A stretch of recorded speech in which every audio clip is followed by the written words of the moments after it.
하나님, 우리가 이 땅에 살아갈 이유를 잃었었는데 하나님께서 독생자 예수님을 이 땅에 보내서 우리를 온전한 모습으로 회복시켜 주셔서 우리가 이 땅에 살아갈 이유를 만들어 주신 하나님께 감사를 드립니다. 하나님, 오늘도 말씀 속에서 주님이 가신 그 길을 묵묵히 함께 따라갈 수 있는 하나님 아버지의 놀라운 은혜와 사랑과 능력을 받게 하여 주옵소서. 예수님 이름으로 기도합니다. 아멘. 박영자를 그 BLW 좀 영상 좀 띄워주세요.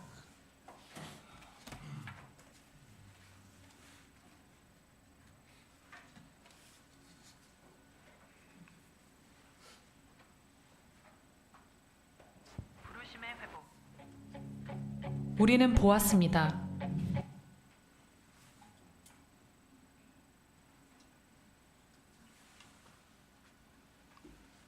다음 세대의 성 정체성 혼란, 성별 간의 깊은 혐오와 갈등, 크리스찬 문화 속 건강한 성경적 여성상의 부재, 분노에 찬 세상의 여성운동은 우리의 대안이 될 수 없었습니다. 한국교회 다음 세대의 대부분은 여성. 이들을 위해 그리고 세상을 위해 성경적 대안이 필요하다고 생각했습니다. 나 드보라가 일어나기까지, 이스라엘의 어머니인 내가 일어나기까지 이스라엘에서는 용사가 끊어졌다. 미국의 여성인권 운동이 사회적 갈등을 유발하는 모습을 보며 어느 한 차고에 모여 회개하며 기도하던 여성들이 있었습니다. 하나님은 그 기도의 자리에서 다음 세대와 열방을 향한 강력한 메시지와 비전을 부어주셨습니다. 그렇게 시작된 Brave Love Women은 캘리포니아 YM 사역팀 Circle Rider에서 일으키고 있는 무브먼트 중 하나입니다. 이 운동은 전 세계적으로 퍼져 50개국 이상의 여성들에게 영향을 미치고 있습니다. 훈련을 마친 여성들은 미전도 지역의 선교사가 되기도 하고 아동을 입양하는 양부모가 되기도 하며 지역 공동체를 섬기며 화해와 치유를 가져오는 주체적 역할을 감당합니다. 하나님이 여성에게 주신 내적 메시지를 울리게 하라.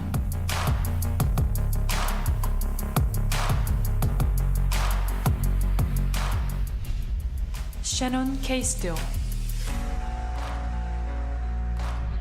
유리 파트, Brave Love Women 컨퍼런스를 통해 부르심과 순종의 불씨가 다시 타올라 대한민국의 생명과 소망을 일으키는 여성들이 세워지기를 원합니다. 어떠한 종류의 우월감이나 열등감에 흔들리지 않는 하나님의 기름 부으심으로 세워진 여성. 혼란스러운 사회 속에서 진리를 보고 시대를 향한 메시지를 외치는 용감한 사랑의 여성. 각자의 고유한 부르심을 회복함으로 하나님의 나라와 가정과 일터를 세우고 배우자와 자녀를 사랑하며 이웃을 섬기는 여성. 두려움을 내어쫓는 강인한 사랑으로 세상을 사랑할 여성. 바로 당신입니다.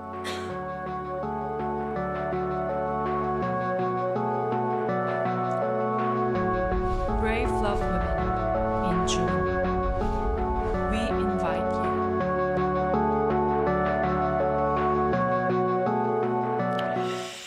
예, 우리가 보통 사랑 그러면 조금 오해하고 있는 부분이 하나 있는데 뭐냐면요, 사랑은 그냥 마냥 부드럽고 마냥 따뜻하고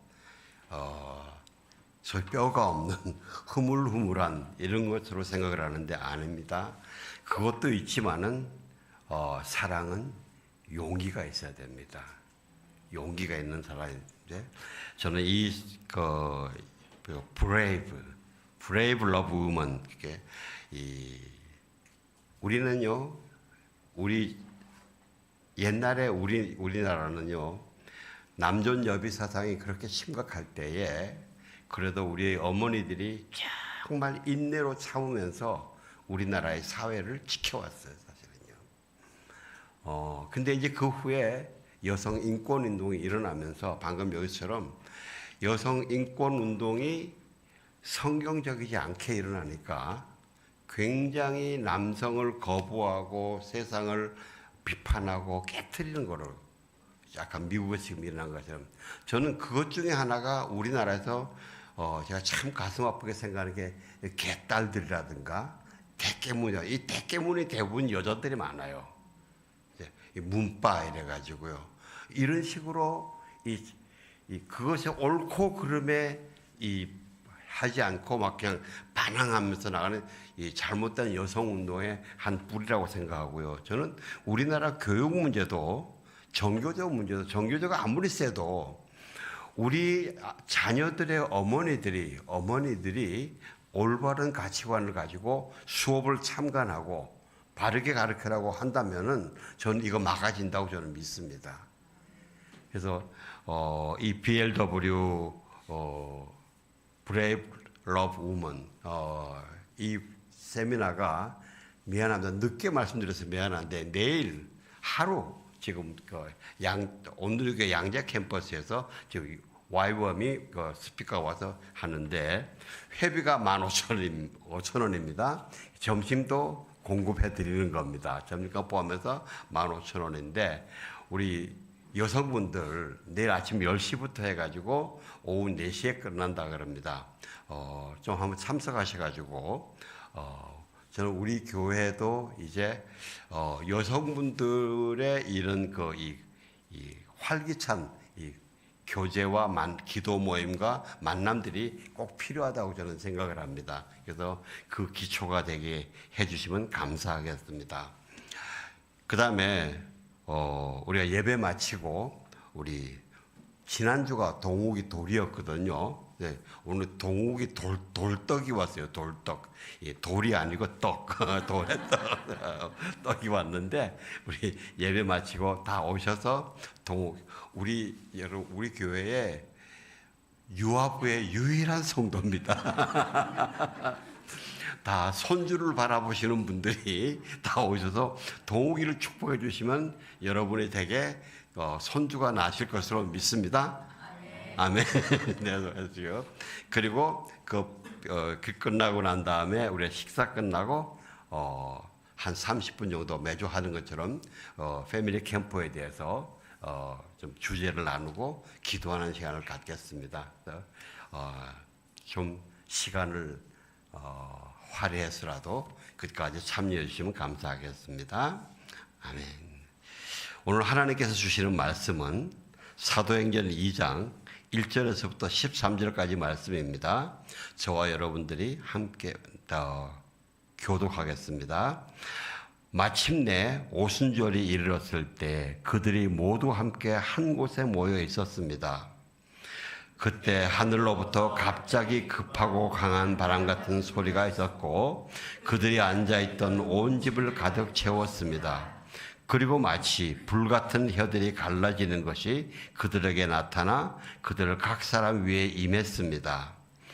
그러자 모두 성령으로 충만함을 받고 성령께서 그들에게 말하게 하심을 따라 그들이 다른 방언으로 말하기 시작했습니다.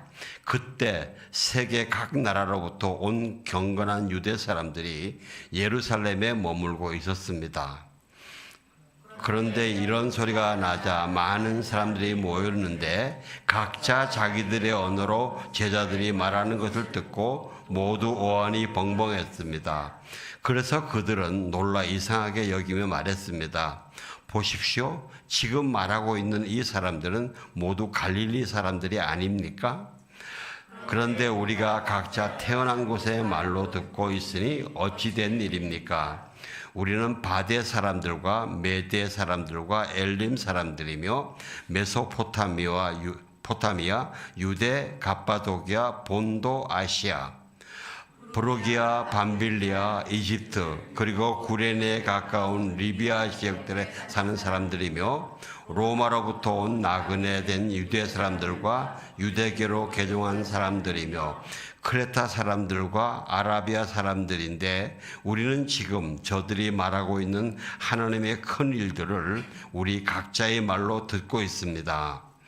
그러자 모든 사람들이 놀라 당황해 이것이 도대체 어찌된 일입니까 하고 서로에게 말했습니다. 13절 같이 봉독합니다. 그러나 어떤 사람들은 그들이 새술에 취했다라고 조롱하며 말하게 되었습니다. 아멘. 네, 마침내 오순절이 이르렀을 때 성령님이 드디어 오셨습니다. 드디어 오셨습니다. 그 이전처럼 그냥 잠시 우리를 방문하셨다가 가시는 게 아닙니다. 그 이전에는 그러셨어요. 또 오셔서 우리 주위에 계시면서 우리를 도와주시기만 하셨던, 그렇게 하지 않으셨습니다. 이번에는 오셔서 내 안에, 여러분 한 분 한 분 안에 거하세요. 안에 거하세요. 이것을 여러분 꽉 붙드시길 바랍니다. 이게 하나님, 이게 나의 구체화되게 해주세요. 이게 잘 안 믿어지거든요. 성령님이 내 안에 계시다는 사실이 확실하게 믿어지면 내가 굉장한 이 확신 속에서 자신감 있게 살아갈 수 있는데, 자꾸 이게 확신이 없으면 성령님이 나와 함께 있는데도 나 혼자 가는 것 같아요. 좀 전에 우리 찬양한 것처럼 우리가 하나님이 가라 하신 곳에 가면요, 성령님은 자연스러로 나와 같이 가시는 거예요. 예. 그래서 임마누엘 하나님이에요. 하나님이 항상 나와 함께 하시는 거예요. 우리가 이 성령님에 대한 올바를 이해하고 실제 교제하면서 내가 믿음으로 순종하며 동행하는 삶이 얼마나 중요한지는 아마 아무리 강조해도 지나치지 않을 겁니다. 미국에서 이런 조롱이 있다고 합니다. 성령 받지 말고 목회해라. 성령 받지 말고 목회해라. 이게 목회가 아니죠. 고역이에요. 고통이에요. 근데 목사만 고통이 아니고 성도도 고통이에요.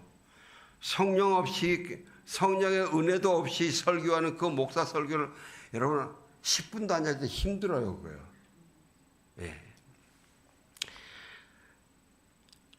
이건요, 목사들만 그런 게 아니고 성도님들도 마찬가지입니다. 성령 받지 말고 신앙생활하라. 성령 받지 못하면 내 안에 예수님이 계시다는 이것도 못 믿어요. 안 믿어져요. 그거 어떻게 옵니까? 믿음의 사람이 아닙니다. 신앙의 사람이 아니고 종교적인 사람이에요. 하나님의 말씀을 듣는데 이 말씀이 나에게 생명의 양식으로, 생명의 떡으로 오지 않고 그냥 지식으로 와요. 여러분 잘 여러분을 살피시길 바랍니다. 내가 묵상하고 받는 하나님의 말씀이 나에게 생명의 힘이 되고 떡이 되고 있는가? 아니면 그냥 지식으로 되고 있는가? 이걸 잘 분별하셔야 돼요. 다른 사람 이야기하면 기분 나쁘죠, 그죠? 다른 사람 이야기하면 기분 나빠.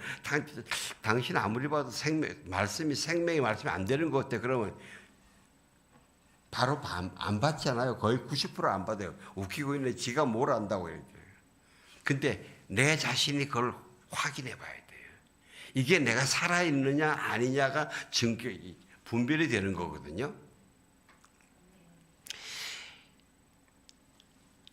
많은 사람들이 예수님은 나의 구세주라 그럽니다. 그런데 그 고백이 정말 성령이 주시는 확신으로 고백하는 사람과 그냥 내가 배운 지식으로, 교회 따라가다가 배운 지식으로, 맞아, 예수님이 다 나의 이 구세주래, 이 지식으로 이야기하는 거, 이 힘이 확 다릅니다. 고린도서 12장에서 하나님의 영, 성령으로 말하는 자는 누구든지 예수를 저주할 자라 하지 아니하고 또 성령으로 아니하고는 누구든지 예수를 주시라고 할 수 없다. 예, 성령이 아니면 예수님이 주라고 고백 못한다 이거죠. 근데 여러분 이 말씀이 지금 우리처럼 별로 핍박이 없는 사람들에게는 별로 잘 모릅니다. 그러나 북한이나 지금 중공이나 이 이슬람권, 소련 이런 데서 예수를 믿는다고 고백하면 너는 감옥이야. 부인해.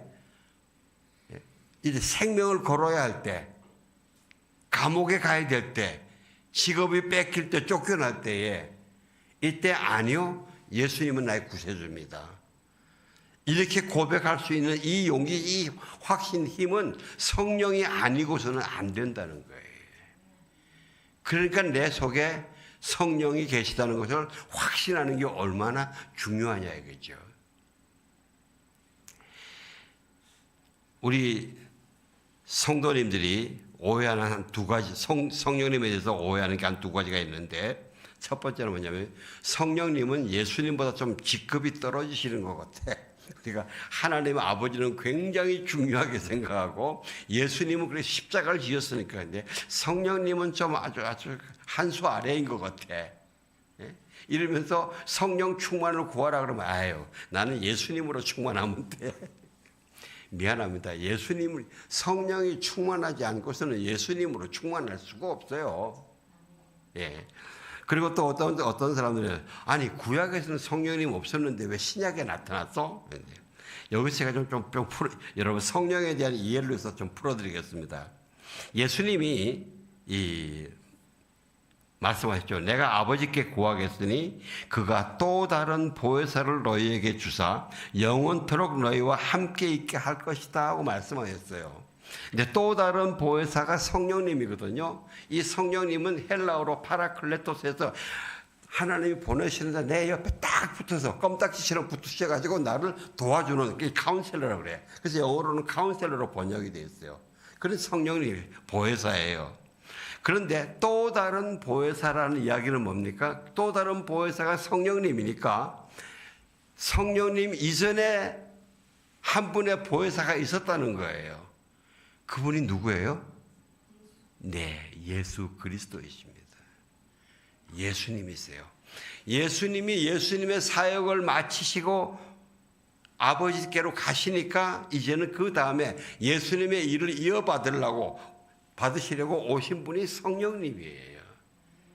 그래서 여기서 또 다르는 무슨 직급이 떨어지고 기능이 떨어지는 것이 아니라 그 본질과 그 기능과 능력과 모든 것이 완전히 동급이에요. 완전히 같으시면서 하시는 일만 다르신 거예요.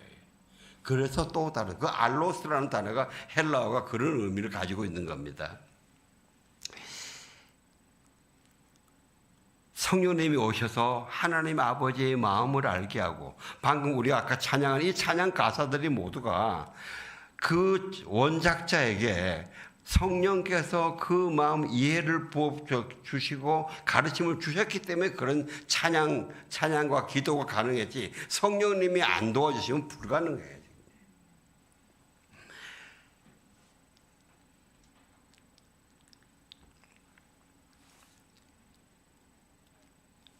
성령님이 계셔야 여러분 예수님의 말씀이 기억나게 하시는 것도 성령님이고 예수님의 말씀이 이해가 되는 것도 성령님이에요. 우리가 말씀대로 살 수 있게 하시는 것도 성령님이에요. 성령님의 도우심 없으면 안 돼요. 이 성령님이 구약에서는 계시지 않다가 예수님의 십자가 부활로 갑자기 나타나신 것으로 오해하시는데 아닙니다. 창세기 1장에서 태초에 하나님이 천지를 창조하시니라 하나님이 혼돈하고 땅이 혼돈하고 공허하며 미안합니다. 하나님이 혼돈하고 공허하며 아니고 땅이 혼돈하고 공허하며 흑암이 깊음이 있고 하나님의 영은 수면 위에 운행하시니라. 호버링 오버. 이 하나님의 영이 하나님의 숨이에요. 생명의 숨이에요. 성령은 생명의 숨이에요. 하나님의 생명의 숨이에요. 호흡이에요. 그래서 지금 이 오순절에 급하고 강한 바람같이 임하는 이것이 하나님의 생명의 숨이 그렇게 급하고 강한 바람처럼 임하시고 있는 거예요. 지금 저는 여러분들 위에도 여러분들이 간절히 구할 때에 하나님의 생명의 성령의 숨이 여러분을 충만하게 채우면서 벌떡 일어나게 하실 줄 믿습니다. 그걸 사모하셔야 돼요. 우리 사모해야 돼요.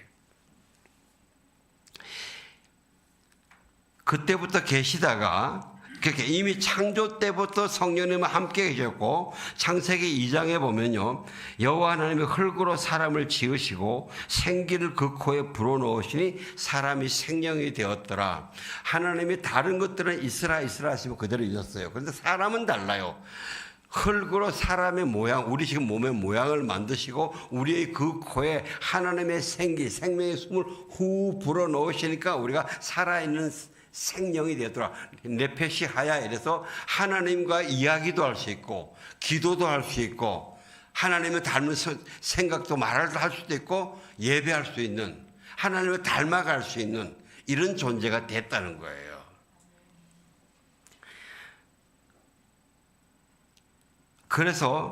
그런데 안타깝게도 여러분 아시다시피 창세기 3장에 죄와 타락으로 우리가 에덴 동산에서 쫓겨나면서 하나님과의 교제가 끊어져 버렸잖아요. 이렇게. 쫓겨났어요. 그러니까 제대로 다스리지 못하는 거예요. 제대로 다스려요. 오히려 세상을 다 깨먹는 거예요. 그래서 구약 시대는 하나님이 성령이 어떻게 역사하시는가 하면 선지자나 제사장이나 왕들을 하나님이 사용하실 때 하나님의 성령을 부어주셔서 하나님이 일을 하게 하세요. 그런데 그 왕이나 제사장이나 이 선지자들 안에는 계시지 않아요. 내주는 하지 않으세요. 근데 신약 성경에는 요엘 선지자가 예수님 오시기에 800년 전에 예언하셨죠. 하나님이 말씀하시기를 말세에 내가 내 영을 모든 육체에게 부어주리니 너희의 자녀들은 예언할 것이요 너희의 젊은이들은 환상을 볼 것이며 환상 비전입니다. 너희의 늙은이들은 꿈을 꾸리라. 저는 특별히 이 찬양을 참 좋아하는데 우리 교회 청년들이요. 지금 요즘 우리 세상이 얼마나 복잡하게 막 바뀝니까? AI 시대되고 막 엄청나게 급격하게 변하는데 우리 청년들이 갈 길을 못 찾고 비전을 못 찾아서 많이 어려워하잖아요. 그런데 그 비전을 찾으려고 모두가 스펙을 쌓으려고 그럽니다. 무슨 학원 가고 무슨 자격증. 그런데 자격증은 엄청나게 많은데 그게 별로 쓸모가 없어요. 자격증이 많아도 이걸 쓸모가 없어요. 성령이 임하시면은 하나님의 비전으로 꿈을 갖고 힘을 갖고 소망을 갖는 거예요. 그냥 이 교회 와서 예배 드리는 것이 단순하게 나 예수 믿으니까 그냥 주일 성수해야지 이렇게 하는 게 아니라는 겁니다. 내가 다시 성령으로 충만하게 채워지면서 다시 성령이 주신 비전과 소망과 열정으로 세상을 향해서 달려나가는 그런 사람으로 일어서기 위해서 우리가 예배를 드리는 거예요. 그래서 여러분 내가 예배를 드리면서 예배의 감격과 은혜를 받았다고 하면서 그 다음에 그 은혜 속에서 나에게 열정과 비전, 세상을 향한 자신감과 영의 눈이 안 떠진다면 여러분 그건 아직까지 내가 은혜와 이걸 제대로 못 받았다는 것을 이해하시기 바랍니다. 내 눈이 열리고 세상을 향해서 자신감 있게 나갈 수 있는 그래 이거야. 내가 어제까지 이렇게 뒤로 물러섰는데 아니야 이제 내가 달려나갈 거야. 이런 자신감으로 일어서서 진짜 한 걸음씩 한 걸음씩 나가게 될 때 내가 제대로 예배를 드리고 제대로 하나님과 동행하는 성령님과 동행하는 삶을 살고 있는 거예요. 이거는 여러분 각자가 다 아세요. 이건 옆에 다른 사람 아까 말씀드린 것처럼 다른 사람의 이야기라면요 기분 나빠해요. 그래서 자기 자신이 그걸 점검하시기를 주의 이름으로 축원합니다. 예. 마침내 오늘 본문에 예수님이 이 십자가 사형으로 성소의 휘장을 열어버리고 보혈로 거룩하게 하시고 부활해서 사단의 모든 권세를 깨뜨려 버리시고 난 다음에 이제 약속하신 성령님이 오시는 겁니다. 오시는데 이 길을 준비하려고 예수님도 오직 성령으로 시작합니다. 그걸 잠깐 좀 말씀드릴게요. 예수님이 잉태되실 때에 천사가 마리아에게 이렇게 이야기를 합니다. 성령이 내게 임하시고 지극히 높으신 이의 능력이 너를 덮으시리니 그러므로 나실 바 거룩하신 이는 하나님의 아들이라 일컬어지리라. 예수님이 성령으로 잉태하셨어요. 성령의 권능으로 잉태하셨어요. 그리고 예수님이 세례를 받으실 때도 성령이 비둘기 같은 형태로 예수님 위에 강림하시면서 너는 내 사랑하는 아들이요 내가 너를 기뻐한다 그랬어요. 세례 요한도 이걸 증거합니다. 내가 보니까 성령이 비둘기같이 하늘로부터 내려와서 그 위에 임함에 내가 세례를 주었다.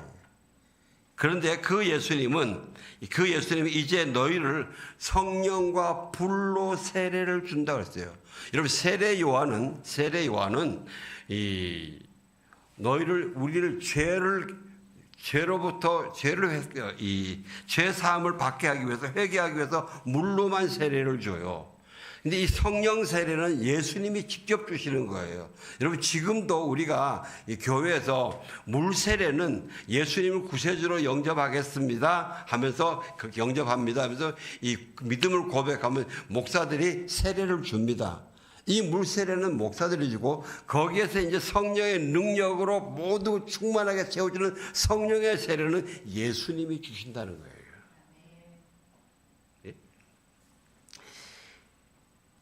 그리고서 예수님이 성령에 충만해서 요단강에서 돌아오시고, 성령에 이끌려서 광야에 가서 40일 동안 시험 당하시고, 그리고 그 시험을 이기시고, 그 다음에 성령에 충만해서 광야에서 갈릴리로 돌아오세요. 돌아오셔서 성령의 임하심으로, 기름 부으심으로 이사야 61장의 그 예언을 선포하면서 나사렛에서 설교하시면서 공생애를 시작하시는 겁니다. 이렇게 철저하게 성령님과 동행하세요. 사랑하는 성도 여러분, 우리는 그리스도인입니다. 우리 그리스도인이 뭡니까?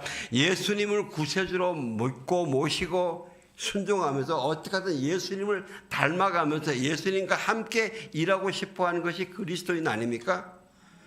그러니까 우리도 예수님처럼 처음부터 끝까지, 시작부터 중간 진행부터 마지막 마무리까지 성령님과 함께 하지 않으면은 안 되잖아요.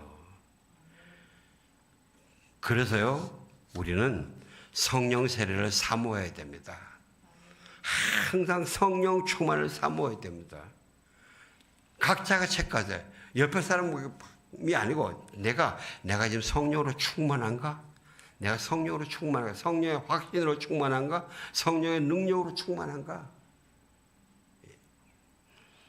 적당히 어느 정도로 만족하시지 마시기 바랍니다. 이만하면 됐다 그러지 마세요. 왜냐하면 주님은 엄청나게 성령을 부어주시기를 원하십니다. 시편 42편에 하나님이여, 사슴이 시냇물을 찾기에 갈급함 같이 내 영혼이 주를 찾기에 갈급합니다. 예수님을 찾기에 갈급하는 것이 바로 내가 성령님을 충만하게 갈급함과 같은 이야기입니다. 이 사슴이 시냇물을 찾아 찾기에 갈급하면 이게 어느 정도인가 하면은, 옛날에 대상들이 광야를 지나서 이 사막길을 지나서 장사하러 다닐 때에 주로 보면은 이 낙타 있지 않습니까? 그들이 광야에 다니면서 물이 제일 중요하거든요. 물이 중요하니까 보통 때는 이 낙타가 물 냄새를 다 잘 맡아요. 그래서 낙타들이 그 길을 인도하는데, 근데 가다가 이제 어떤 때는 이제 그 사막이 길어질 때, 오아시스와 오아시스의 사이가 멀어서 어려울 때에, 그럴 때는 낙타가 가다가 보면, 여러분 낙타 보면 코에 막 거품이 나잖아요. 그죠? 거품이 나서 너무 가면 낙타도 물 냄새를 못 맡는데요. 그래서 그 사막 지역으로 갈 때쯤 되면은 사슴을 한 몇 마리 데리고 가는데, 다른 사슴은 물을 먹이다가 한 마리한테는 물을 안 먹여요. 한 3일을. 그러니까 얼마나 목마르겠어요. 근데 이제 오아시스가 전혀 없는 그 사막으로 들어갈 때쯤 되면, 이제 그 목마른 그 사슴을 풀어놓는 거예요. 그럼 이 사슴은 엄청나게 먼 거리에 있는 지하에서 흐르는 물까지 냄새를 맡고 쫓아가는 거예요. 그리고 그 위치를 찾아 거기서 이 사슴은 죽는데요. 왜? 이거 파야 물이 나오니까. 그만큼 목마른 사슴이 물을 찾는다는 것이, 갈급하다는 것이 이렇게 갈급하게 찾는 거예요. 하나님, 제가 예배하다가 하나님의 임재 안에서 죽어도 좋습니다. 거기가 천국이기 때문에 이런 갈급한 마음으로 예배 찾는 겁니다. 오늘 1절을 좀 띄워주세요. 같이 봉독합시다. 시작. 마침내 오순절이 이르렀을 때에 그들이 모두 함께 한 곳에 모여 있었습니다. 예, 마침내 오순절이 이르렀을 때 여기에 다락방에 모였던 120명이 얼마나 간절히 기도했는지 그 내용들이 좀 들어 있습니다. 이 마침내 이르렀다는 이 단어를 누가복음 9장 51절에서 또 이 말씀을 쓰십니다. 예수께서 승천하실 기약이 차감해 예루살렘에 향하여 올라가기로 굳게 결심하시고, 이 차감해 이게 뭐냐면요, 예수님이 쭉 이 공생의 사역을 하시면서 하나님의 때 예루살렘으로 올라가서 이 십자가 사역을 해야 되는 그때를 맞춰서 그 전에 열심히 그 하나님의 나라의 일을 행하고 이것이 꽉 찼을 때 이제 예루살렘으로 올라가는 거예요. 우리가 보통 이런 말을 하죠. 기도가 분량이 차야 된다 그러지 않습니까? 기도가 분량이 차야 응답이 된다 그러지 않습니까? 하나님의 때에 이루실 때까지 사람들은 중간에 포기하지 않고 끝까지 하나님이 이루실 때까지 하는 거예요. 그 기도의 분량이 차면 하나님의 놀라운 역사가 일어나는 거예요. 많은 사람들이 오랫동안 기도하는데 자기 기준으로 이게 잘 안 이루어진다가 낙심하고 쉬어버려요. 이게 잘 못하는 거예요. 그래서 우리가 그럴 때에 성령의 도우심이 필요해요. 성령의 도우심이 필요해요. 자, 예수님이 너희들 성령의 세례를 사모하라 기다려라고 말씀하셨지, 이분들이 한 열흘 동안 기도했는데 열흘 후에 내가 성령을 보내주겠다 안 그러세요. 기간 안 정해주세요. 예수님이 그냥 성령의 세례를 사모하고 기도하라. 몇 날이 안 되면 올 거다. 자, 여러분, 이 열흘 동안 이게 사도행전 1장 14절에 보면요, 그들은 모두 함께 한 마음으로 기도에 전념이다. 함께 한 마음으로 전혀, 아주 영어로 constantly, 꺾임없이 주저앉음 없이 끝까지 열흘간 기도했다는 거예요.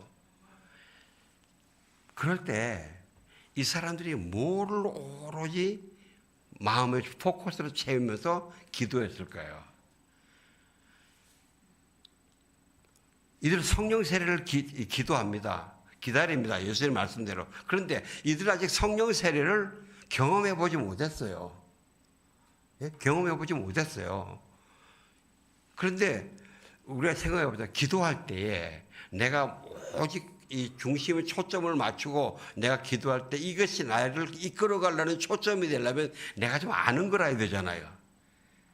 안 그래요? 내가 모르는 거를 초점하려고 그러면 하다가 자꾸 지쳐버리잖아요. 이분들이 또 붙들 게 뭐가 하나 있는가 하면은, 예수님이 사도행전 1장 11절에 보면요, 1장 11절에 보면 예수님이 올라가실 때 옆에 천사들이 왜 갈릴리 사람들아 왜 예수님 올라가서 이렇게 보고 있느냐, 이 예수님은 너희들이 본 것처럼 이 모습 그대로 곧 다시 오실 것이다 이야기해 주세요. 또 예수님도 마지막 잡히시던 밤에 내가 간다고 해서 너무 두려워하지 마라. 내가 가서 아버지의 집에서 처소를 마련하면은 너희들을 데리러 오겠다 그러세요. 그래서 여러분, 초대교회 때 사도들은요, 제자들은 예수님이 곧 오신다고 믿었어요. 곧 오신다고 믿었어요. 지금 한 2000년 됐는데 이렇게 2000년까지 갈 줄을 모르고 자기들 세대에 예수님 오실 거라고 믿었어요. 그래서 예수님의 이 복음도 기록도 안 했어요. 왜? 예수님 곧 오실 텐데 뭘. 그러다가 한 30년 지나고 나니까 안 오시네. 안 되겠다. 이 기록 적어 남기자. 이래가지고 마가복음부터 시작해서 마태복음, 누가복음, 요한복음 이렇게 써서 남겨놓은 거예요, 지금. 그러니까 이분들이 거기서 오직 예수님이 다시 오시는 것만, 예수님 자기들 봤잖아요. 죽으신 것도 봤고 부활하신 것도 봤으니까 이 예수님께만 포커스를 맞추는 거예요. 좋은 힘으로 기도해야 돼요. 기도에 양식하니까 하나님의 때에 오순절에 이렇게 성령님이 오신 겁니다. 사랑하는 성도 여러분, 우리의 모든 기도는 예수님께 초점이 맞추어져야 됩니다. 예수님께. 내 기도 제목과 내 소망과 나의 원에 맞추면 안 됩니다. 왜? 하나님의 때가 안 되기 때문에. 여러분, 우리 모든 기도를 예수님께 맞추실 주의 이름으로 축원합니다. 요즘 우리가 예레미야 애가를 묵상을 하는데, 제가 지난주에 제가 한 2, 3일 제가 묵상 안 올렸잖아요. 왜 안 올렸느냐? 예레미야가 그 이스라엘의 그 비참한 현상을 보고 막 울고 그러는데, 제가 우리 성도들도 죽을 맛인데 이걸 또 올리면 이게 어떻게 이렇게. 근데 어제 본문부터 예레미야가 쫙 울고 울다가 하나님에 대한 생각이 맞춰져요. 하나님은 신실하시지. 하나님이 잊어버리지 않지. 이 하나님의 생각이 들어오는 거예요. 이 소망이 생기기 시작해요. 그래서 제가 어제 카톡을 올렸어요. 이거 마찬가지입니다. 예레미야가 지금 망해서 눈에 보이는 예루살렘 현상을 보면 울음밖에 안 나와요. 절규밖에 안 나와요. 그런데 그 뒤에 있는 하나님의 약속, 하나님의 그 약속을 붙들고 이야기하면 소망이 나오기 시작하는 거예요. 기도할 힘이 나오기 시작하는 거예요.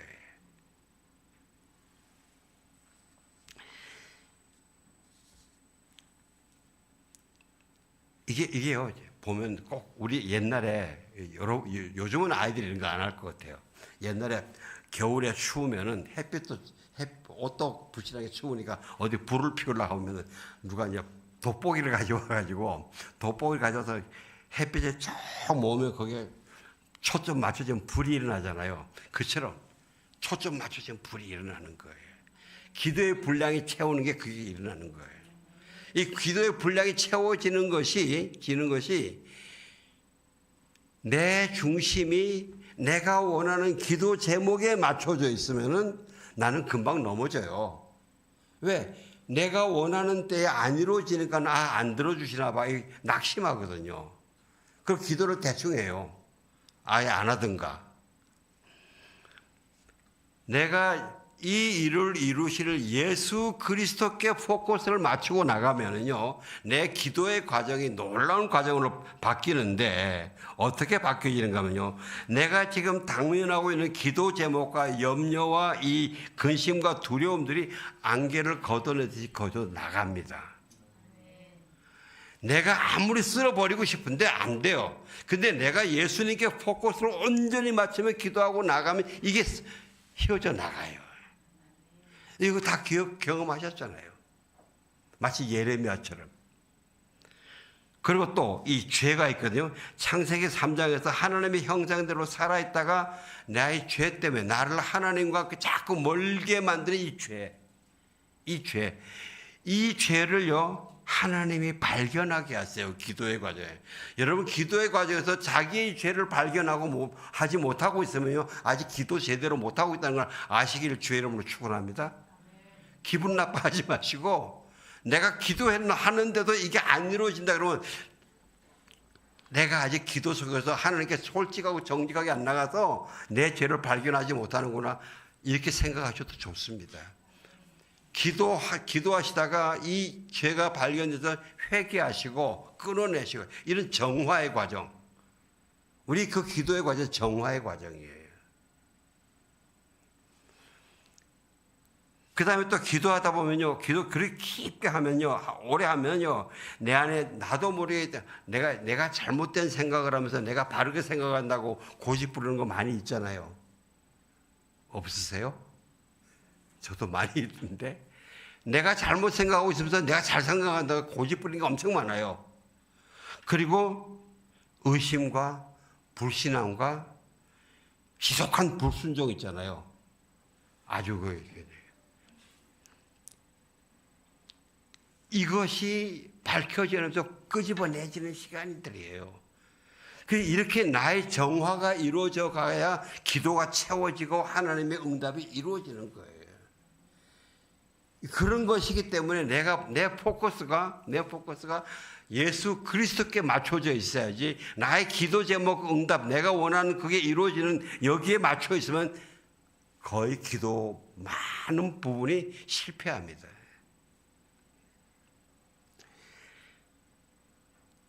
이런 기도가 이루어져서 기도의 분량이 찼을 때에 예수님과의 그 만남, 아주 놀라운 만남이 일어나면서 응답이 일어나고 길들이 열리는 겁니다. 누가복음 11장에 보면 예수님이 기도를 가르치시죠. 구하라 주실 것이요, 찾으라 찾을 것이요, 두드리라 열릴 것이다. 구하는 자에게 주실 것이요, 찾는 자에게 찾아질 것이요, 두드리는 자에게 열릴 것이다. 구하라. 우리가 구하라 계속 구하랍니다. 그러면서 너희 가운데 어떤 아버지가 아들이 생선을 달라는데 뱀을 줄 사람이 있겠느냐? 또 자녀가 달걀을 달라는데 전갈을 줄 아버지가 있겠냐? 이 말씀은 잘 생각해 보면요, 내가 바르게 기도한다고 생각하지만 사실은 내가 아버지에게 생선을 구하는 게 아니고 뱀을 구하고 있다는 것도 그게 많이 있다는 거예요. 그런 거 여러분 없다고 생각하시죠? 아니요, 있어요. 내가 보기에는 생선인데 하나님 보시기에는 뱀일 때가 많다니까요.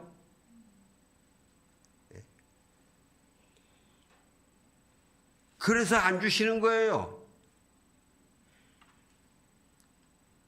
그래서 예수님 그러신다. 너희가 악할지라도 너희 자녀에게 좋은 것을 줄 줄 알거든 하물며 하늘에 계신 너희 아버지께서 구하는 사람들에게 성령을 주시지 않겠냐. 우리의 모든 기도에 하나님의 최고의 응답은 성령이라는 것입니다. 여러분, 우리 모두의 기도의 최고의 응답은 성령이에요. 왠지 아세요? 성령이 임하면요, 성령이 충만해지면 그 사건들을 보는 나의 시각이 하나님의 시각으로 바뀌어져요.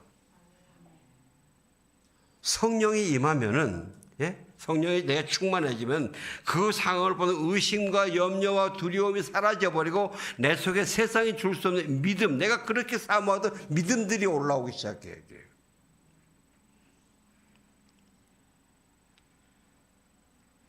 그리고 하나님의 지혜가 나와요.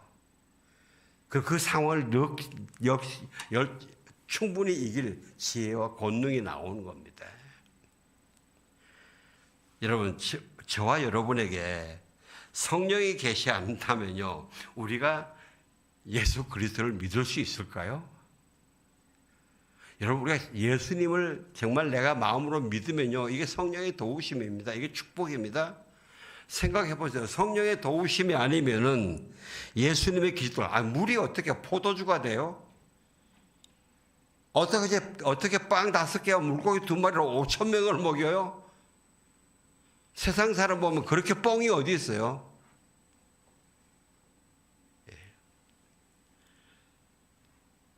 성령이 아니시면요, 내가 진리의 말씀, 생명의 말씀을 내가 먹을 수 있을까요? 못 먹습니다. 여러분, 내가 말씀을 생명의 떡으로 먹고 있는지 못 먹고 있는지 꼭 확인하시기 바랍니다. 그거 본인이 알아요. 여러분, 우리 성령이 도우시지 않으면요, 우리가 연합을 이룰 수 있을까요? 우리 각자 보세요. 얼마나 까칠해요. 그죠? 아주 고슴도치 같잖아요. 그래도 우리가 지금 이만큼이라도 우리가 이렇게 웃으면서 살 수 있는 게 성령의 도우심이에요. 우리 각자 있는 성격도 다 나와 보세요. 여기 금방 다 깨져버려요, 금방.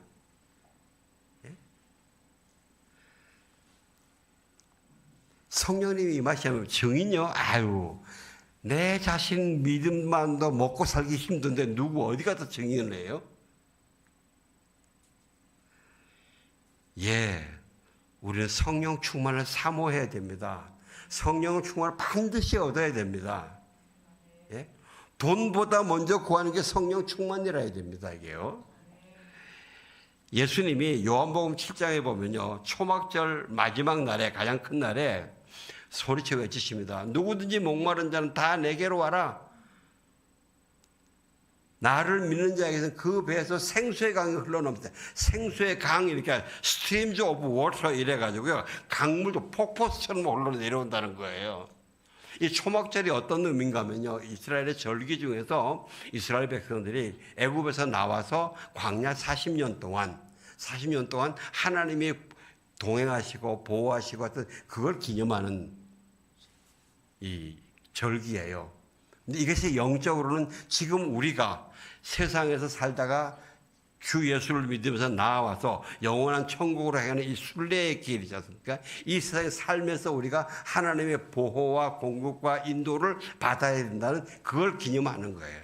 그 삶을 위해서 하나님 예수님이 내가 너희에게 나를 믿기만 하면 성령을 폭포처럼 부어주겠단 말이죠. 그 삶의 과정에서 있는 모든 것들을 능히 감당해 나갈 성령을 폭포처럼 부어주겠다고 그러시는 거예요.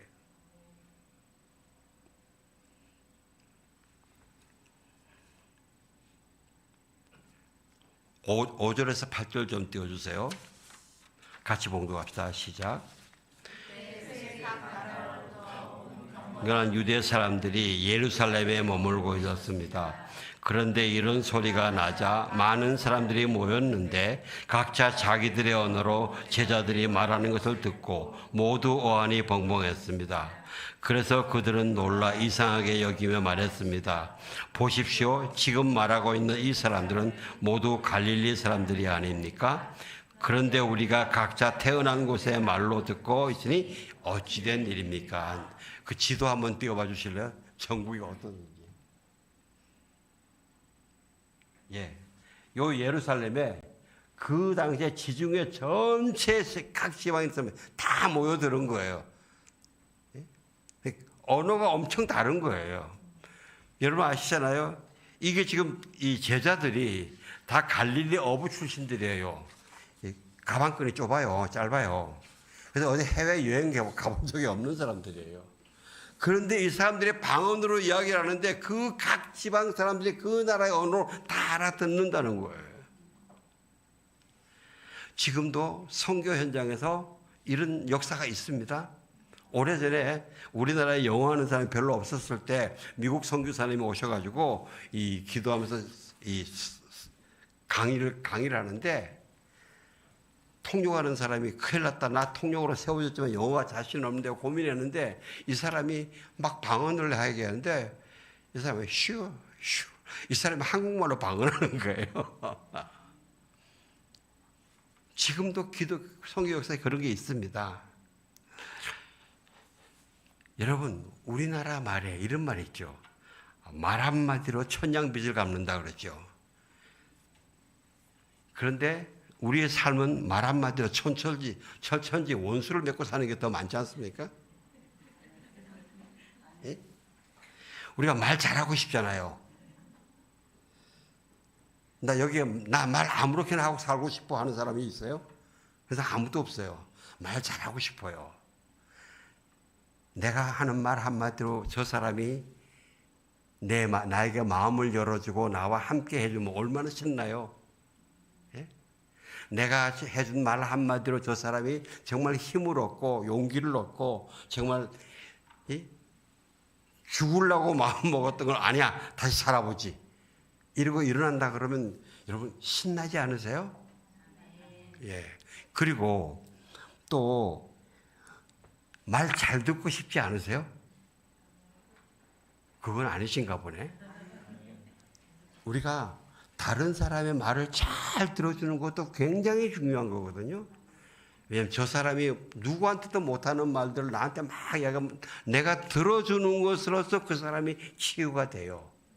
회복이 돼요. 그래서 보면요.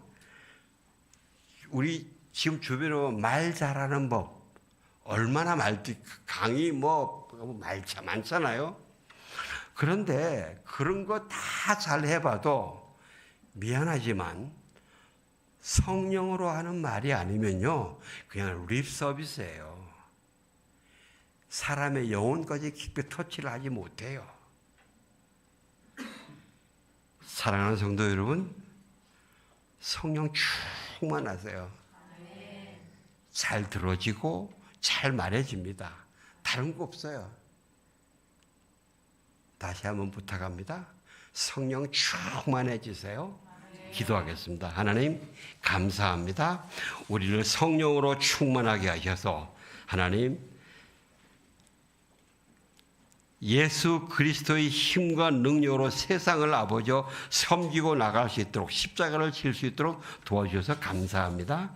예수님 이름으로 기도하옵나이다. 아멘. 함께 일어나셔서